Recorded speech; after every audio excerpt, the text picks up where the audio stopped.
Bismillahirrahmanirrahim.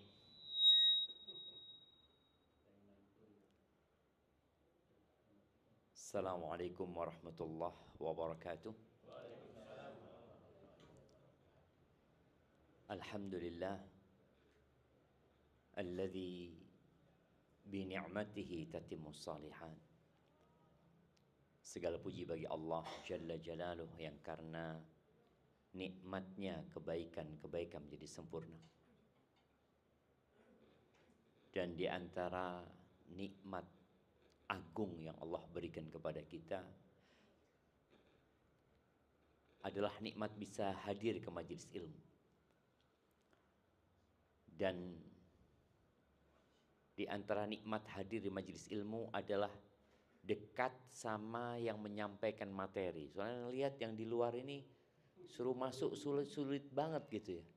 Ada makanan yang lebih enak apa di luar situ sehingga Waalaikumsalam gitu loh. Waalaikumsalam, alhamdulillah. Ah.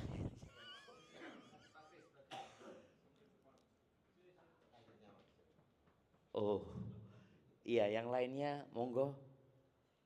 Masya Allah. Iya, kumpul bareng-bareng. Masa ditinggal Ustaz Pak Krisan.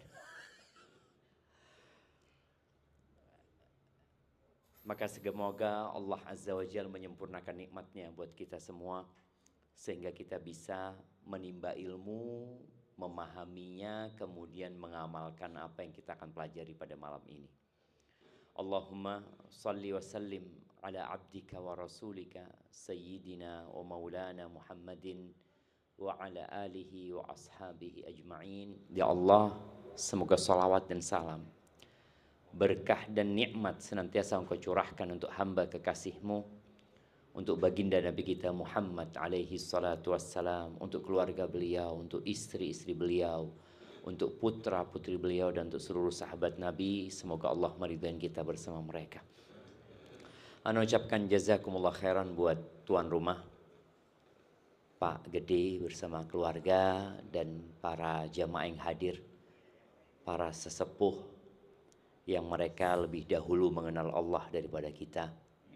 Kalau ana lihat Pak Gede sudah 70 ke atas. Ada yang lebih tua dari Pak Gede? Nggak ada, kayaknya beliau paling sepuh ya, Masya Allah. Ana tadi dengar cerita panjang beliau, bagaimana kemudian beliau memeluk agama Islam, dan semoga Allah menetapkan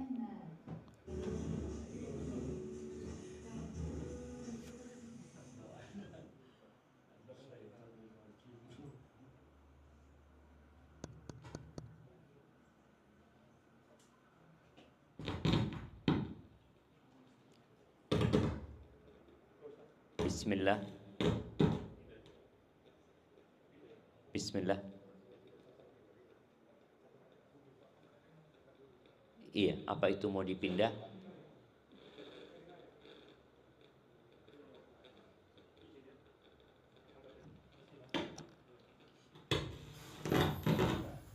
Oh, itu kabelnya. Oh, seharusnya nggak nyampe. Nggak, mungkin yang di luar yang seharusnya diambil ke dalam. Nggak, yang di luar soundnya itu kan kabelnya ini kayaknya keluar. Di luar, ya biar yang di luar bisa masuk ke dalam aja.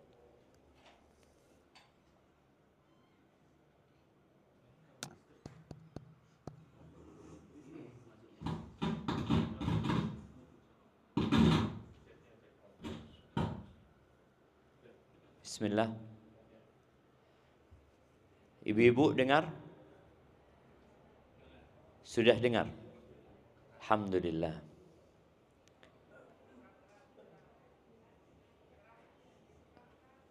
Gimana ustadznya suruh lebih keras ngomongnya? Waduh. Pendek juga kabelnya. Taib. Hari ini kita akan berbincang tentang silaturrahim ya. Yang sebenarnya tema ini bukan tema baru. tema yang sudah sering kita dengarkan, tapi sebagian kita masih belum mengamalkan. Manusia itu makhluk yang senantiasa berbuat dosa. Dia pelupa. Nabi Adam alaihi salam itu lupa. Kenapa kok sampai makan dari buah terlarang itu? Padahal Allah Azza wa Jalla mengatakan, "Wala taqrabah hadhihi syajarah." Kalian jangan deketin pohon ini. Kalian menderita nanti hidup. Tapi dikarenakan godaan iblis dan hawa nafsu yang ada, Nabi Adam akhirnya makan dari buah itu bersama istri. Padahal udah dikasih tahu, engkau kalau makan pohon ini, engkau menderita. Bagaimana iblis berhasil membuat sesuatu yang buruk jadi indah, dan itu kerjaan syaitan. Kenapa sampai hari ini kita melihat orang-orang berbuat maksiat? Makanya Nabi SAW ketika Isra Mi'raj, beliau itu melihat beberapa azab di alam barzakh. Salah satunya azab yang diberikan kepada para pezina, di mana di situ ada orang-orang yang di depannya itu ada daging yang segar, yang enak, entah daging itu mungkin dipanggang di depan mereka. Di sebelah mereka itu ada daging yang busuk, yang bernanah, yang sudah ada belatungnya. Tapi ini orang makan yang ada belatungnya. Mereka diadab seperti itu. Allah perbolehkan mereka menikah, bahkan diperintahkan oleh Allah SWT.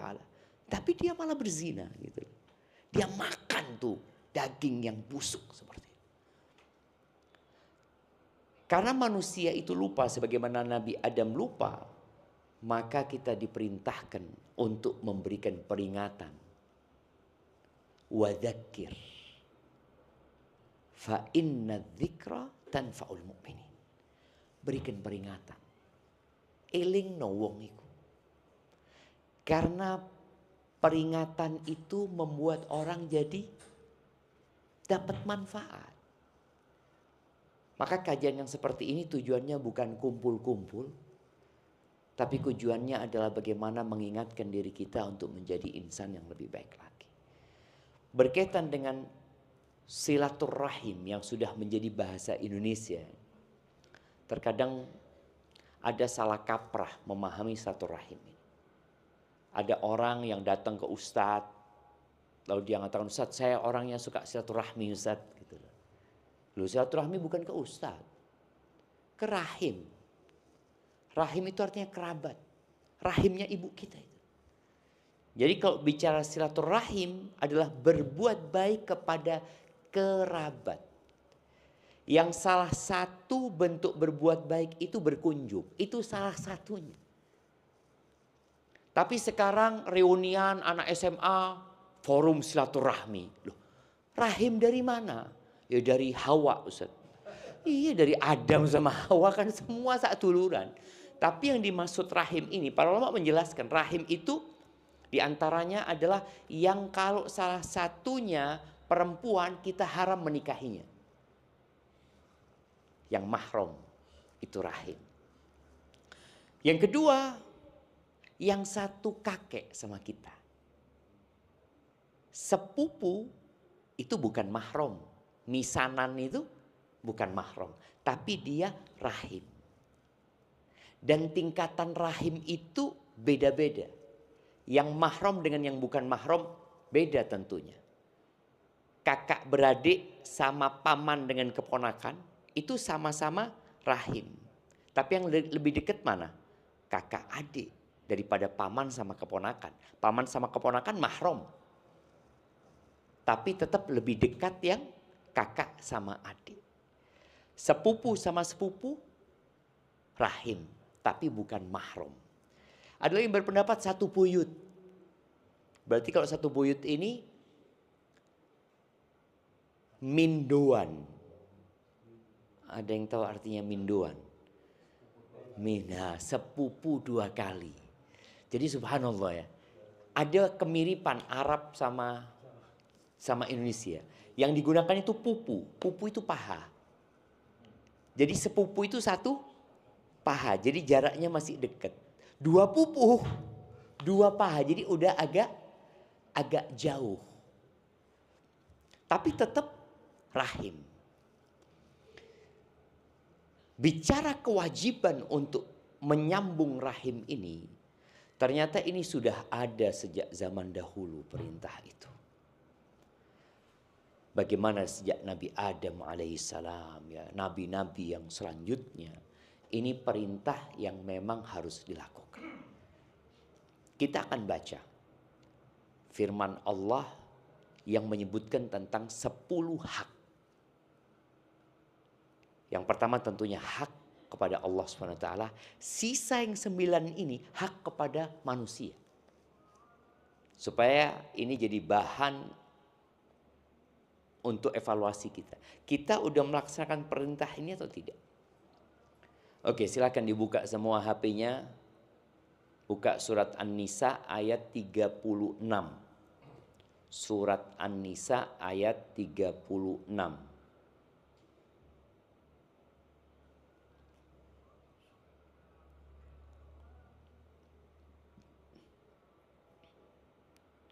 Sudah dapat? Silakan siapa yang mau baca. Surat An-Nisa ayat 36.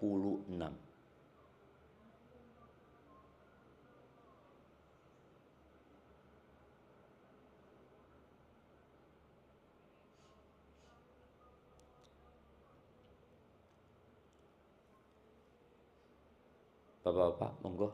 Siapa yang mau membaca? Mic-nya ada di sana. Tafadhal. Surat An-Nisa, surat keempat, ayat 36.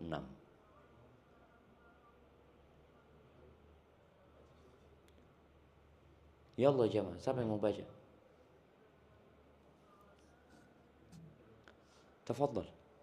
Yang baca dikasih nasi 2 kotak insyaallah.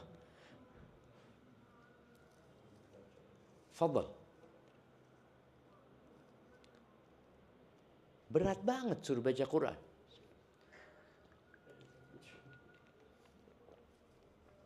Boleh.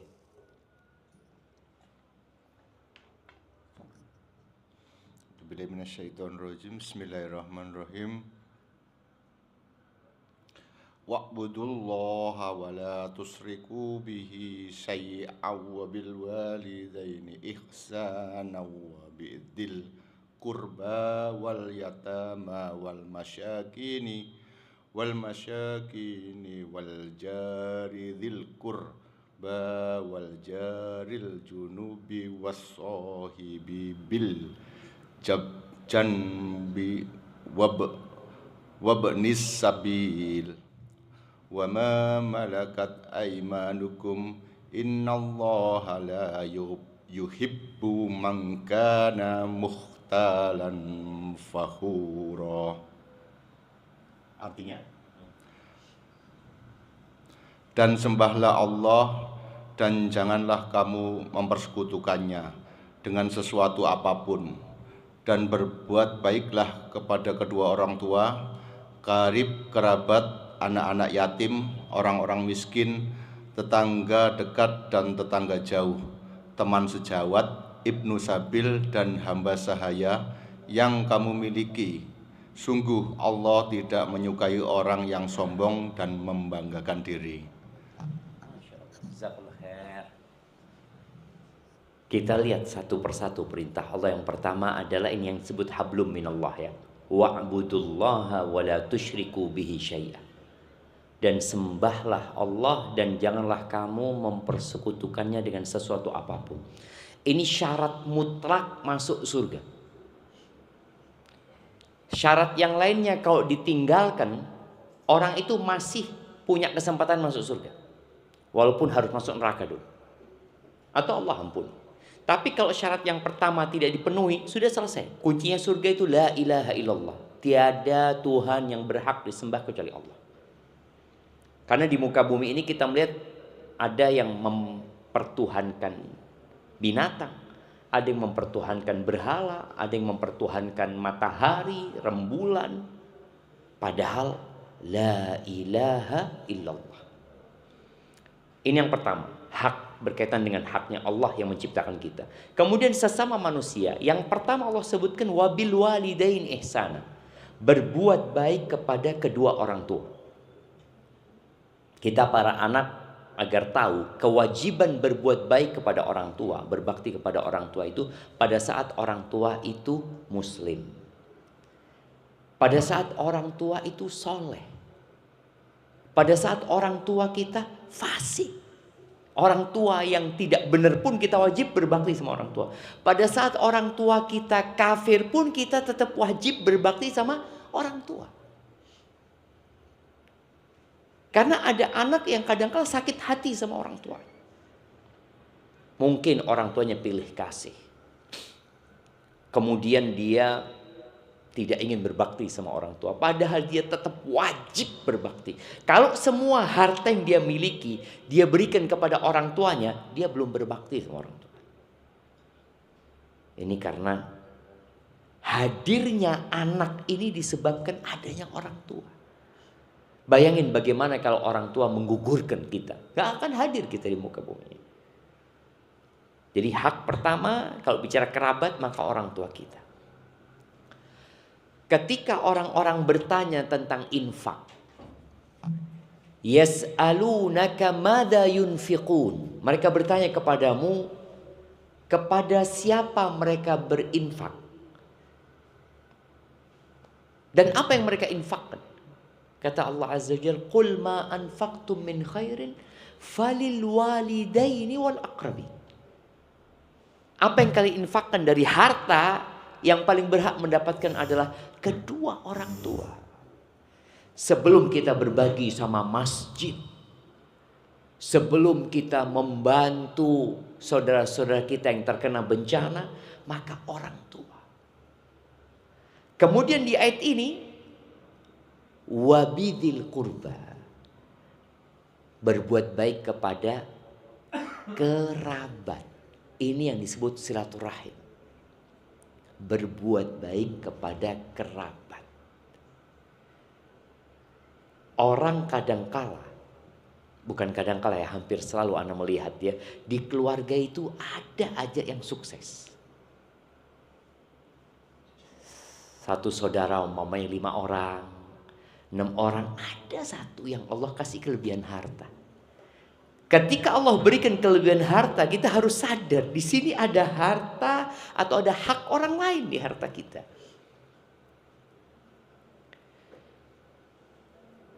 Terkadang sebagian kita mengeluh ketika punya kerabat yang susah hidupnya atau punya tetangga yang susah hidupnya. Nabi alaihi salatu wasallam mengatakan, innama tunsaruna wa turzaquna bidu'afaikum. Kalian itu dibantu sama Allah, kalian itu dimenangkan sama Allah, kalian itu diberi rizki oleh Allah karena orang-orang yang lemah di antara kalian. Jadi bukan karena kita pinter, bukan karena kita pekerja keras. Ternyata orang-orang lemah itu menjadi penyebab Allah kasih rizki sama kita, supaya kita peduli sama mereka. Jadi silaturahim itu bukan berkunjung ya, tapi berbuat baik kepada kerabat. Boleh jadi kita gak pernah berkunjung kepada kerabat kita karena kita tinggal di tempat yang jauh. Tapi kita bisa kirim makanan buat keluarga kita tiap pekan. Sekarang ini apa sih susahnya kirim hadiah jemaah? Beli di marketplace, kirim ke alamatnya fulan. Kalau bicara makanan kita bisa beli online, langsung dikirim ke rumah saudara kita. Berbuat baik kepada mereka. Ini bentuk kita peduli sama mereka. Kalau mereka butuh uang, kita kasih uang. Kalau mereka butuh ucapan selamat, kita ucapkan selamat. Anaknya sukses, baru lulus kuliah, kita telepon, ya Allah, barakallahu fik ya, selamat anaknya udah wisuda ini itu. Ini termasuk silaturahim. Bahkan Nabi alaihi salatu wasallam mengatakan, bullu arhamakum walau bisalam. Basahi tali rahim kalian ini walaupun sekedar ucapan assalamualaikum. Sekarang ada grup sudah. Subhanallah, anak punya grup yang satu kakek sama dari bapak, satu kakek dari ibu. Kadangkala pagi-pagi itu cuma assalamualaikum. Ya opo dulur. Wis sembahyang subuh. Bas. Terus ponakan-ponakan jawab waalaikumsalam, waalaikumsalam. Itu perintah untuk menyambung silaturahim walaupun hanya dengan ucapan salam. Kemudian bagaimana kita bisa menyambung rahim kita kalau kita tidak hafal dengan nasab kita? Padahal rahim ini hubungannya dengan nasab. Nabi alaihi salatu wasallam mengatakan, ta'allamu min ansabikum. Kalian belajar nasab kalian. Bukan untuk berbangga-banggaan. Apa tujuannya? Matasiluna bihi arhamakum. Agar kalian dapat menyambung rahim kalian. Kadangkala ada anak masuk sekolah sama sepupu 2 kalinya, nggak kenal jam. Ini juga menjadi penting buat orang tua. Kalau ngasih nama anak, jangan tinggalkan nama bapak sama mbahnya. Namanya Nabi Muhammad SAW siapa? Muhammad saja. Muhammad bin Abdullah bin Abdul Muttalib. Namanya Umar siapa? Umar saja. Umar bin Khattab. Namanya Ali, Ali bin Abi Thalib. Utsman, Utsman bin Affan. Namanya para nabi kita lihat. Ibrahim, ya satu kata. Nuh, satu kata. Sekarang kan tidak orang. Ngasih nama anaknya ini berapa kata? 5 kata. Nggak ono nama bapaknya. Nama bapaknya tidak ada. Padahal usahakan anak ini kemanapun dia pergi nama bapaknya dia bawa. Dan sebagai bentuk kebaktian kita kepada kakek kita, ya nama kakeknya kalau bisa ada. Ini dalam rangka untuk menyambung rahim. Sekarang gerakan feminisme ini menuntut, bukan menuntut ya, ada sebagian yang menuntut agar di nama anak itu bukan cuma bapak tok. Bapak sama ibu. Jadi nama bapak sama ibu ini digabungkan. Karena kan itu lahir dari rahimku. Masa namaku udah ada di sana, kata dia. Jadi usahakan nanti yang mau punya anak, punya cucu, kasih satu suku kata, terus tambahin belakangnya putra kalau anak laki. Putra Ahmad. Kalau pakai bin kan, di Malaysia masih pakai bin. Di Malaysia itu sampai saat ini masih pakai bin mereka. Itu salah satu cara menjaga silaturahim. Supaya oh ini samba be aku ini, sak dulur. Jadi kalau nama anak namanya Syafiq, Riza nama bapak anak, Hasan nama kakek anak. Jadi engkau tahu oh iki putune Hasan. Oh iki anak Riza. Tapi kalau sekarang orang kenalkan dirinya siapa? Tidak tahu kita, karena itu nama dia semuanya. Dan kembali sebelum kita lanjutkan masalah membahas silaturahim, kita bicara tentang hak-hak yang Allah sebutkan di sini. Berbuat baik kepada kedua orang tua, kepada kerabat, wal yatama, berbuat baik kepada anak yatim. Siapa anak yatim itu? Siapa jemaah? Anak yang ditinggal mati sama bapaknya pada saat belum baligh. Walaupun bapaknya kaya raya, itu tetap anak yatim. Jadi yatim ini tidak identik dengan miskin, enggak. Jangan pikir ya Allah yatim. Yatim bisa jadi lebih kaya daripada yang ngomong. Bapaknya ninggalkan harta miliaran, rumah yang ditempati miliaran, tapi enggak punya bapak. Itu disebut yatim. Ketika sudah balik, sudah bukan yatim. Kalau sudah balik, mungkin kalau umur 15 lah paling akhir mungkin, itu sudah tidak yatim lagi. Ini menjadi pengingat buat para donatur yang kadangkala ana suka bantu anak yatim saat sekarang lagi SMA. Ya bukan yatim di SMA. Sudah balik. Miskin, dia jadinya mungkin predikatnya berubah. Jadinya du'afa, masuk dia nggak mampu saat. Tapi yatimnya sudah terangkat dengan dia balik. Dan berbuat baik dengan anak yatim ini tidak selalu harta. Ada seorang syekh cerita. Syekh itu berangkat umroh dari hotel.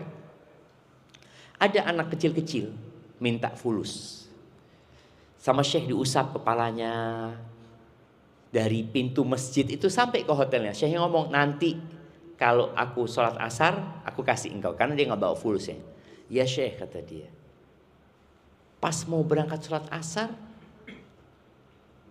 anak kecil ini ada di depan pintu hotel. Nungguin syekh ini. Kemudian syekh itu mau ngasih uang. Kata anak kecil, enggak syekh, aku nggak mau uang. Katanya. Loh terus kenapa engkau? Sudah lama nggak ada yang ngusap kepalaku syekh, kata dia. Dia yatim. Anak itu butuh ada yang ngusap, ada yang gendong, ada yang gandeng. Butuh kasih sayang. Maka Allah perintahkan tadi sebelum dia balik, dia butuh kasih sayang. Maka tolong orang-orang yang peduli sama anak yatim jangan hanya berpikir saya kasih uang, saya panggil, saya undang ke rumah saya kasih amplop, selesai. Loh, dia itu butuh kasih sayang. Coba ajak jalan-jalan, kemana, belanja, digandeng tangannya. Dia akan merasakan, ya Allah, eling bapakku. Tapi aku gak punya ayah. Gitu. Itu yang dibutuhkan anak-anak yatim. Jangan sampai kita punya yayasan, kadang-kala orang yayasan yatim piatu gitu ya. Pelangnya besar, anaknya sudah besar-besar semua aja. Lu bukan anak yatim lagi. Dulu orang Arab itu kalau bicara anak yatim, biasanya keponakan. Anaknya kakaknya meninggal, anaknya ini dirawat. Maka jangan sampai dibeda-bedakan, kesian anak yatim itu. Dia bukan hanya butuh harta, tapi dia butuh kasih sayang. Kemudian wal masakin. Maka Allah bedakan yatim dengan miskin. Karena yatim belum tentu miskin. Dan orang-orang miskin, kita diperintahkan untuk berbuat baik kepada orang-orang miskin. Orang miskin ini adalah orang yang punya income tapi gak mencukupi. Dia bekerja. Tapi karena anaknya banyak mungkin, akhirnya uang yang dia dapat tidak mencukupi buat mereka. Atau karena banyak tanggungannya, dia harus ngasih orang tua ya, uangnya gak cukup. Walaupun kadang-kala dia punya mobil. Mungkinkah orang punya mobil miskin? Mungkin. Kok bisa? Pinjam, mobilnya pinjam. Enggak punya dia. Mungkin. Itu mobil sebagai alat kerja dia. Mobil itu bukan untuk bangga-banggaan. Dia kerja dengan mobil itu. Boleh jadi dia miskin. Karena penghasilannya itu tidak mencukupi. Dia kerja dengan mobilnya, mungkin dia nge-Grab atau apa ya. Dia dapat penghasilan tapi gak cukup. Jangan minta-minta. Terus jual mobilnya. Loh, dijual mobilnya kerja apa? Padahal itu sebagai alat kerjanya dia. Baik, berbuat baik kepada miskin. Kemudian wal jari dzil qurba. Disuruh berbuat baik kepada tetangga yang dekat. Tetangga yang dekat ini maksudnya tetangga yang ada hubungan kerabat. Tetangga itu ada 3. Tetangga yang muslim, tetangga yang non muslim. Yang muslim punya hak 2. hak tetangga dan hak saudara sesama muslim. Yang non muslim punya hak satu. Apa haknya?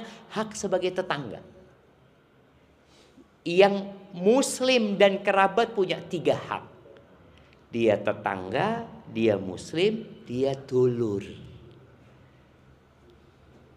Haknya 3. Perhatikan, nggak sama tentunya.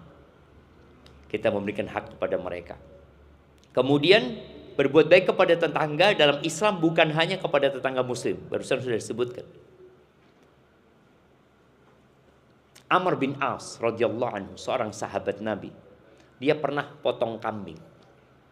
Dia ngomong sama pembantunya, kalau engkau sudah selesai kuliti, yang pertama engkau kasih tetangga kita yang agamanya Yahudi. Itu murid-muridnya tanya, Al-Yahudi ya Abdurrahman, engkau mau kasih sama yang Yahudi? Kata dia, sami'tu Rasulullah sallallahu alaihi wasallam yaqul, aku mendengar Rasulullah sallallahu alaihi wasallam bersabda, ma zala Jibril yusini bil jar hatta dhanantu annahu sayuwarrithu. Malaikat Jibril itu terus nyuruh aku berbuat baik kepada tetangga sampai aku mengira tetangga akan dapat warisan. Masuk dalam kata tetangga yang muslim dan yang non muslim, itu tetangga. Kita disuruh berbuat baik. Wal jaril junubi, tetangga yang jauh juga kita diperintahkan berbuat baik. Dekat itu boleh dekat karena ada ikatan kekerabatan atau dekat rumahnya. Jauh boleh jadi karena tidak ada tali kekeluargaan atau rumahnya jauh. Kemudian alhamdulillah. Zakallah. Oh, anak kena AC di sini ternyata. Enggak sadar. Alhamdulillah ya. Yahdikumullah yuslih balakum. Kemudian wasahibi bil jam. Diperintahkan untuk berbuat baik kepada sahib bil jam. Sahib bil jam ini maknanya bisa teman di tempat kerja, teman dalam perjalanan, atau pasangan hidup kita. Teman yang ada di samping kita. Maka jangan sampai kita berbuat baik sama orang lain, istri sendiri tidak mendapatkan kebaikan kita. Orang yang paling berhak mendapatkan kebaikan kita ya istri kita. Kalau antum mau berbagi fulus, ibu-ibu senangnya apa? Fulus apa emas?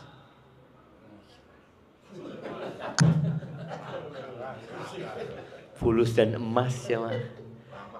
Ya. Ono emas-emas ini, alhamdulillah tapi ada emas di sini. Iya, kita diperintahkan berbuat baik kepada pasangan hidup kita, kepada kawan kita. Kita punya banyak kawan, tapi kawan yang mendampingi kita di suka duka itu istri kita. Coba sebagian kita sebelum sukses, siapa yang dampingi? Ya istrinya. Ketika masih kontraktor bahasanya, omah kontrakan, urip mbek sapa? Mbek bojone.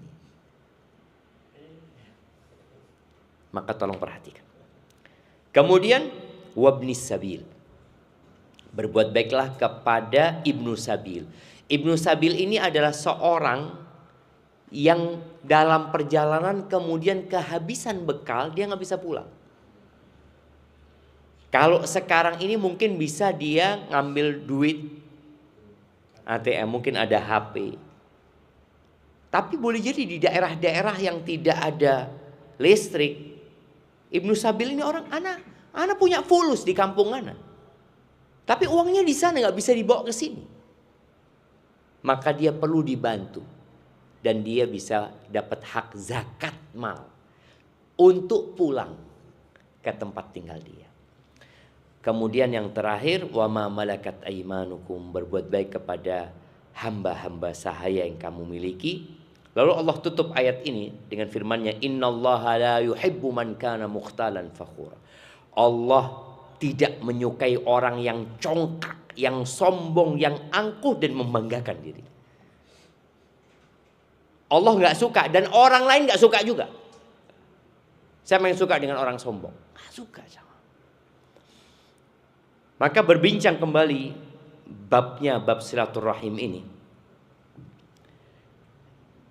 Nabi SAW bersabda dalam hadis riwayatkan Imam Bukhari dan Muslim, "Man kana yu'minu billahi wal yawmil akhir falyasil rahimahu." Barang siapa yang beriman kepada Allah dan hari akhir, hendaklah menyambung rahimnya. Menyambung bukan berkunjung. Menyambung itu berbuat baik kepada mereka. Dengan apa? Tadi sudah disebutkan. Sesuai dengan kebutuhan mereka sebenarnya. Ada satu kawan di Lumajang. Ketika bapaknya meninggal, dia itu tidak sempat dipertemukan dengan kerabat-kerabatnya. Akhirnya dia cari kerabatnya itu. Di Mojokerto dia cari. Alhamdulillah dia waktu nyari itu sudah punya mobil Alphard. Jadi ketika nyari kerabatnya banyak yang menyambut. Tapi kalau naik bis nyari kerabatnya, dulure sapa ya?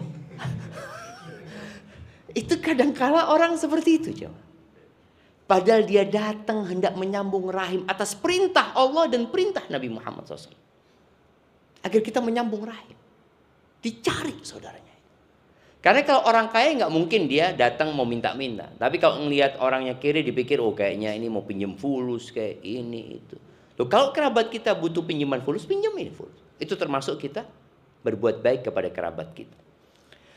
Kemudian ternyata banyak orang tidak melakukan silaturahim. Apa penyebabnya? Nggak ada waktu. Sekarang ini kita lihat kebanyakan orang mudik itu dalam setahun berapa kali?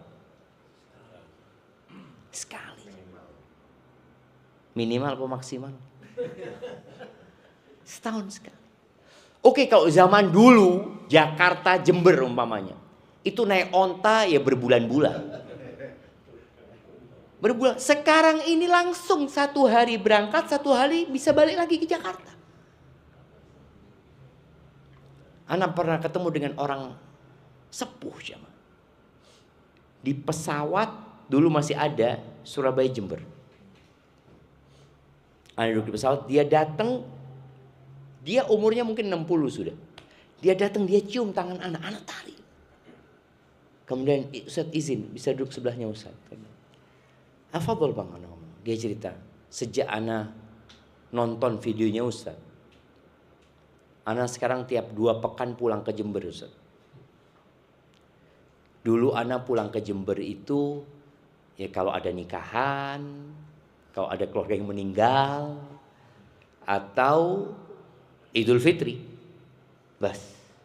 Padahal anak punya ibu di situ. Tapi sejak Ustadz anak lihat ceramah Ustadz, alhamdulillah tiap 2 pekan anak pulang ke Jember. Anak cuma datang untuk ketemu ibu anak, duduk ngobrol, besok anak pamit, Bu, anak pamit pulang. Nggak ada alasan sekarang. Dan orang mungkin berpikir, ya Allah keluar fulus banyak-banyak cuma ketemu ibu sehari, ya rugi. Nggak rugi jangan. Bahkan ketika kita melakukan itu, kita sedang membuka pintu rezeki. Mungkin sebagian ngomong nggak punya waktu, sibuk ini dan itu. Kalau engkau ingin waktumu berkah, silaturahim. Apa kata Nabi SAW dalam hadis riwayat Imam Bukhari dan Muslim? Man ahabba ayyubsata lahu fi rizqi. Barang siapa yang ingin rizkinya dibentangkan. Wa yunsa' lahu fi athri. Dipanjangkan umurnya. Apa yang dia lakukan? Kerja. Terus bekerja. Olahraga supaya sehat, supaya panjang umur. Ternyata kuncinya sambung rahimmu. Sebagian kita untuk olahraga punya waktu. Tapi untuk silaturahim sibuk. Lu sibuk apa? Bicara sekarang, ya kalau bicara Jakarta Jember, ada Jakarta Banyuwangi ada pesawat kan? Ada pesawat. Tapi berapa biayanya? Diganti sama Allah. Masalahnya kita nggak yakin kadang kala. Kita lebih yakin dengan bekerja. Padahal berapa banyak orang yang bekerja yang nggak sukses-sukses, nggak sugih-sugih. Puluhan tahun dia merantau ya nggak kaya-kaya. Karena terkadang kita berpikir kunci rezeki itu cuma bekerja. Itu salah satu. Rezeki itu ada yang mencari kita. Tahu-tahu antum ditelepon, kirim alamat rumahmu kata dia. Lo ada apa kata dia? Bismillah lah kata dia. Tahu-tahu ada kiriman parcel. Itu rezeki yang mencari kita. Tahu-tahu pulsanya antum nambah. Loh, kok jadi 200? Ternyata ada yang transfer pulsa. Siapa? Wallahu a'lam. Tapi tadi rezeki itu tidak selalu dengan bekerja aja. Oke, kita disuruh bekerja, nah. Tapi pintu rezeki salah satunya adalah silaturahim. Kemudian silaturahim ini membuat hidup orang itu penuh dengan ketenangan dan kedamaian. Orang yang suka silaturahim itu dicintain sama orang. Senang keluarga itu. Menumbuhkan kasih sayang di antara mereka. Kata Nabi alaihi salatu wassalam, ketika Allah menciptakan rahim, rahim itu bergelantungan di arsy Allah azza wa jalla, lalu mengatakan, hadza maqamul a'idhi bika minal qati'ah. Ya Allah, ini kedudukan orang yang sedang meminta perlindungan, jangan sampai aku diputuskan. Lalu Allah membuat sebuah pernyataan, ama tardaina an asila man wasalaki wa aqta'a man qata'aki. Engkau mau enggak aku berikan kepadamu, siapa yang menyambungmu, aku akan sambung hidupnya. Dan barang siapa yang memutuskanmu, aku akan putuskan dia. Jadi jangan main-main dengan urusan rahim ini. Dan orang yang memutuskan rahim, mal'un, terlaknat. Ali ibn Husain. Ali ibn Husain ibn Ali bin Abi Thalib. Ini cicitnya Nabi Muhammad SAW. Husain itu cucunya Nabi, Ali ini cicitnya Nabi SAW. Ali ini mengatakan kepada anak, ini pesan orang tua kepada anak. Dan kita harus selalu memberikan pesan ini kepada anak-anak kita. Apa pesan bapak kepada, ya bunayya la tashabanna qati'ar rahim. Wahai ananda, jangan pernah engkau berkawan dengan anak yang memutuskan rahim. Yang tidak bertegur sapa dengan pamannya, tidak bertegur sapa dengan keponakannya, atau durhaka sama orang tuanya. Jangan berkawan dengan orang. Apa penyebabnya? Fa inni wajadtuhu mal'unan fi kitabillah. Aku mendapati dalam Al-Quran pemutus silaturahim itu terkutuk. Jangan ditemani. Akhirnya kita dapat bagian. Nih orang gak bertegur sapa dengan kakaknya jadi kawan kita. Kita dapat bagian dari laknat itu nanti. Kecuali kita bisa memberikan nasihat. Karena ada orang-orang yang mengaku saya rajin silaturahim, tapi sama kerabat dia gak baik. Dia punya 1000 kawan, tapi sama paman dia tidak bertegur sapa. Oh, paman yang seperti apa, Ustaz? Jamaah, yang disebut orang menyambung rahim itu bukan yang sudah terhubung. Kata Nabi SAW, laisal wasil bil mukafi. Yang disebut orang yang pandai menyambung rahim, yang akan mendapatkan banyak berkah hidupnya itu, bukan yang balas-balasan. Dia berkunjung, kita berkunjung. Dia gak berkunjung, ya anak gak berkunjung, anak ini kakak. Gimana adik seharusnya yang berkunjung ke sini. Dan ketika adik kita tidak berkunjung, tugas kita, kita yang berkunjung. Untuk menyambung tadi. Bukan kita minta dihormati. Kita sedang mencari pahala. Laisal wasil bil mukafi. Bukan. Bukan disebut orang yang pandai menyambung rahim yang sudah balas-balasan tadi. Walakinnal wasil. Tapi yang disebut orang yang pandai menyambung rahim itu, Man idza quti'at rahimuhu wasalha. Kalau rahimnya diputuskan, dia sambung. Diputus, dia sambung. Berbuat baik, kadang-kala ada orang kita berbuat baik sama mereka, tapi dia lupa sama kita. Sampai ada istilah kacang lupa sama kulitnya. Kalau kita berbuat baik sama kerabat karena berharap balas budi dari mereka, sayang jemaah. Tidak ada pahalanya.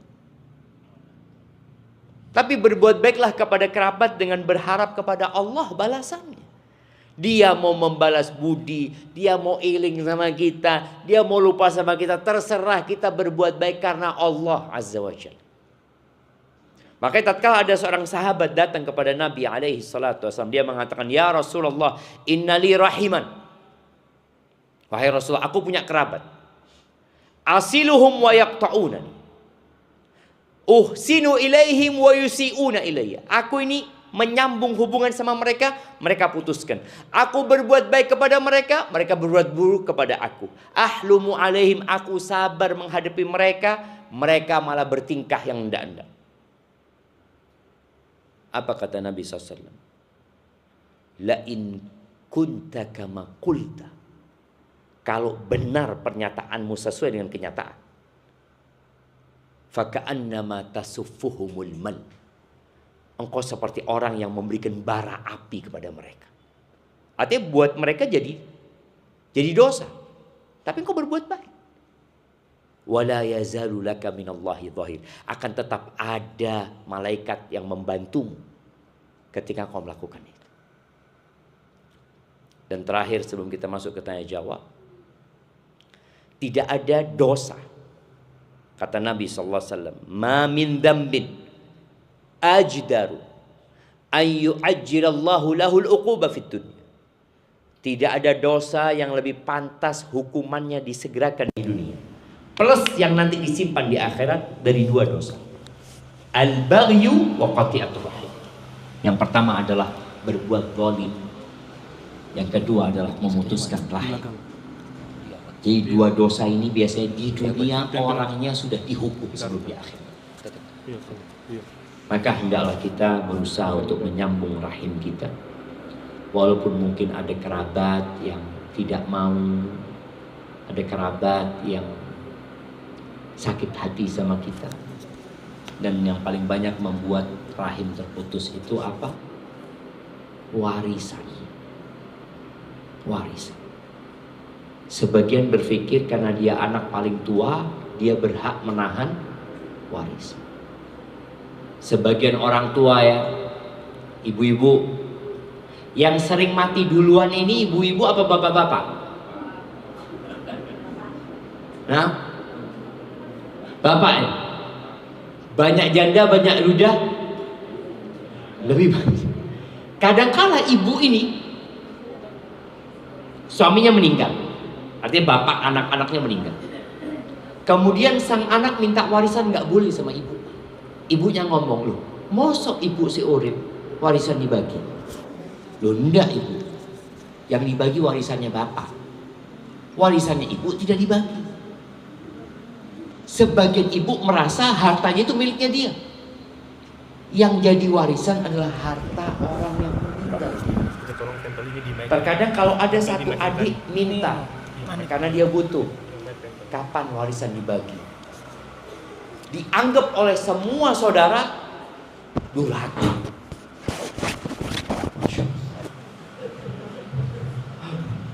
Dianggap durhaka jamaah. Ibu masih hidup, masa mau dijual rumah? Rumah itu rumah warisan. Kalau memang rumahnya milik bapak. Kalau ternyata rumah itu separuh ibu, separuh bapak.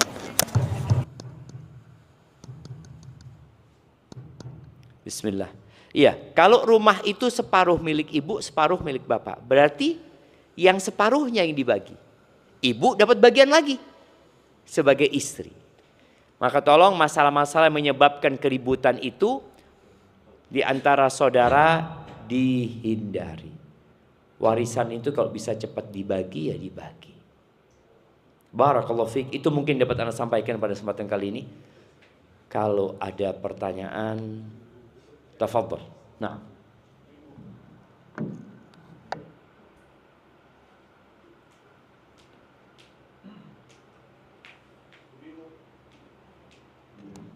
Oh ibu-ibu, bapak-bapak juga ada yang mau tanya bang.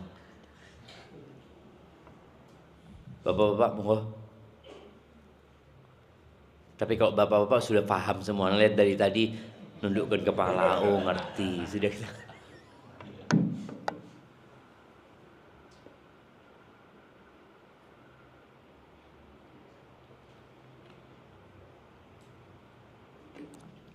Apa karena lapar semuanya? Jadi sudah. Alhamdulillah kalau tidak ada pertanyaan. Nah, Itu apa betul ada modus silaturahmi itu sholatnya nggak diterima gitu 40 hari atau apa? nah, iya jadi ini pertanyaan, apakah orang yang memutuskan silaturahim sholatnya tidak diterima selama 40 hari?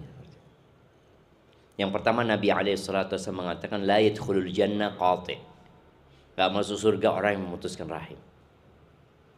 Artinya dia ya diancam masuk neraka dulu. Baru mungkin dia nanti masuk surga. Tapi ancamannya seperti itu. Yang kedua, setiap hari Senin dan Kemis itu amalan manusia diangkat. Kecuali orang musyrik dan orang yang menyimpan dendam sama saudaranya, tidak bertegur sapa. Yang ini dikatakan anziru lihadain. Dua orang ini jangan diangkat dulu amalannya. Hatta yastoliha, sampai dia baikan. Bagaimana kalau yang satu sudah menyapa, yang satu tidak mau menyapa? Yang tidak menyapa yang tidak diangkat. Yang menyapa dia sudah berusaha berbuat baik. Karena ada saudara-saudara yang tetap tidak mau nerima ketika saudara minta maaf. Jadi seperti itu. Barakallahu fikum. Nah. Iya. Kalau misalnya kita berselisih lah dengan saudara gitu ya, terus kemudian kita sudah memaafkan tapi sudah nggak usah sering-sering ketemu atau nggak usah ketemu saya gitu, gimana? Apakah itu juga dalam memutuskan rahim? Ya, ini pertanyaannya, apabila kita punya masalah sama kerabat kita, kemudian kita sudah memaafkan, tapi sikap kita berubah. Yang dulu dekat jadi tidak dekat, jaga jarak. Ada dua pendapat para ulama. Yang pertama, pendapat yang mengatakan harus kembali seperti asal, semula hubungan itu. Pendapat yang kedua, tidak harus kembali kepada seperti dahulu. Tapi yang harus dilakukan, nggak boleh putus. Artinya tetap say salam kalau ketemu ya. Kan ada orang yang menghindar, ada fulan, itu nggak boleh. Jadi tetap ketemu, assalamualaikum. Walaupun kita nggak lagi mau bisnis sama dia, kita nggak lagi mau jadi sahabat dekat, umpamanya, nggak apa-apa. Jadi pendapat yang kedua ini sepertinya lebih kuat. Yang penting tetap mengucapkan salam kalau ketemu, walaupun kita nggak mau dekat lagi sama dia. Rasul SAW itu tahu dengan Wahsy. Wahsy ini yang membunuh Hamzah. Ketika Wahsy masuk Islam, Nabi tanya SAW, gimana engkau bunuh pamanku? Cerita Wahsy. Nabi SAW kebayang sama kejadian itu. Lalu Nabi SAW mohon sama Wahsy, kalau bisa engkau jangan menampakkan wajahmu kepadaku. Karena Nabi jadi ingat sama pamannya. Akhirnya Wahsy itu kalau datang ke majelis ilmunya Nabi SAW, dia nggak duduk di depan Nabi SAW. Dia duduk di belakang, seperti itu. Di luar. Antum duduk di luar gitu ya. Kalau dulu di luar nggak denger karena nggak pakai mic, jadi tetap harus di dalam tapi di barisan yang dia tidak menampakkan wajahnya kepada Nabi SAW. Jadi bukan Nabi nggak mau nerima Wahsy, cuma karena trauma kalau melihat Wahsy ingat sama Hamzah pamannya Sallallahu Alaihi Wasallam. Jadi seperti itu. Nah, kalau kita diajak silaturahmi tapi kita tahu orang ini kalau silaturahmi suka injibah, itu gimana kita menyikapi? nah Iya, berarti kita tetap datang tapi nggak lama-lama. Kita datang, assalamualaikum, ahlan wa sahlan, minta maaf nggak bisa lama-lama, bawa oleh-oleh apa ini itu, ya berangkat pulang. Tapi tetap kita berbuat baik kepada mereka. Karena silaturahim tadi bukan hanya berkunjung ya, artinya silaturahim berbuat baik. Berbuat baiknya boleh jadi tadi dengan kirim oleh-oleh, kemudian dengan mampir ke rumah dia sebentar, kasih sesuatu, kemudian pergi. Karena memang ada orang-orang yang mungkin ada istilah sekarang itu toksik. Sejak kapan istilah itu lahir? Ada keluarga-keluarga kita kok ya Allah ngomongin uang dong Ustaz, seperti itu. Ya sudah, kita datang ke sana, ahlan wa sahlan, barakallahu fiik. Tapi kalau kita bisa hadir di sana, mengalihkan pembicaraan itu lebih bagus. Sebelum mereka ngomongin orang, kita ngomong yang lainnya. Karena terkadang ada manusia-manusia yang tidak punya bahan untuk ngobrol. Tidak punya bahan dia. Baca buku tidak pernah. Jadi bahan untuk ngobrol itu ya cuma kabar sana, kabar sini. Fulan pegatan. Iya. Terus apa? Tidak apa-apa. Apa pegatan? Apa pegatan?